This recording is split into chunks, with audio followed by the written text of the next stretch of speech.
তো আমি আরও একটা ভিডিও নিয়ে হাজির হয়েছি, তো শুরু করা যাক।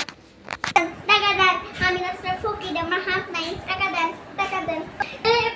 এ ভাই প্লিজ টাকা দেন, ভাই প্লিজ টাকা দেন না। যাই, আমি একটু বাইরে যাই। আল্লাহ, ও এরকম টাকা চাইতেছে, ওর শিওর কোনো প্রয়োজন। দাঁড়াও, ওকে ওকে মনে আল্লাহ হয়তো বা একটু অভিশাপ দিছে। দেখি তো, ওকে জিজ্ঞেস করি, এই তুমি টাকা চাচ্ছ কেন?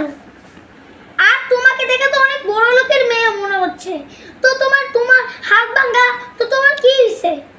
কোনকার সময়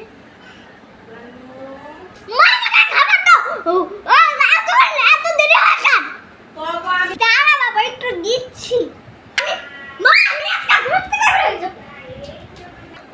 আমি মার সাথে মনে এরকম করছি বলে আল্লাহ তো অনেক অভিশাপ দিচ্ছে। ও আচ্ছা, তো তুমি তোমার মায়ের সাথে এরকম করছো কেন? তোমাকে এখন এসবই ভুগতে হবে। আমি তোমাকে কোনো টাকা পয়সা দিব না, আমি চলে গেলাম। ভাই একটু দেন না প্লিজ। কেন যে আমার মার সঙ্গে এসব করতে গেলাম, তাই তো আল্লাহ মনে আমাকে হবে অনেক অভিশাপ দিচ্ছে। যাই, আমি কাজ করি, আমি একটু মায়ের কাছে যাই, দেখি ওরা বাসায় কেমন আছে। মা মা মা, বা তুই এখানে চলে এসেছিস? আয় আয়, এখানে এসে বসা। আয় আয় দাদা, আমি তোকে পাঠিয়ে দিচ্ছি। আল্লাহ, আমার ছেলেটা কতদিন পর আসলো। ও আপনি যেন ওকে অনেক ভালো লেগেছে। একটা কথা বলি, আমি তোমার সঙ্গে অনেক খারাপ আচরণ করছিলাম। আমি তোমাকে সরি বলতে চাই। সরি মা, আর তোমাকে আমার থেকে অনেক আই লাভ ইউ মা।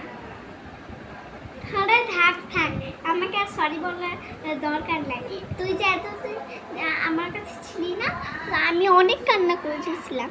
থ্যাংক ইউ, তুই আমার কাছে এসেছিস বা। মা আসলে মা আমাকে কত ভালোবাসে, আর মায়ের সাথে আমি এমন আচরণ করলাম, আমি নিজের আগে জানবো আর কখনো এরকম মায়ের সঙ্গে করতাম না। তো আপনাদের কাছে ভিডিওটি কেমন লাগলো অবশ্যই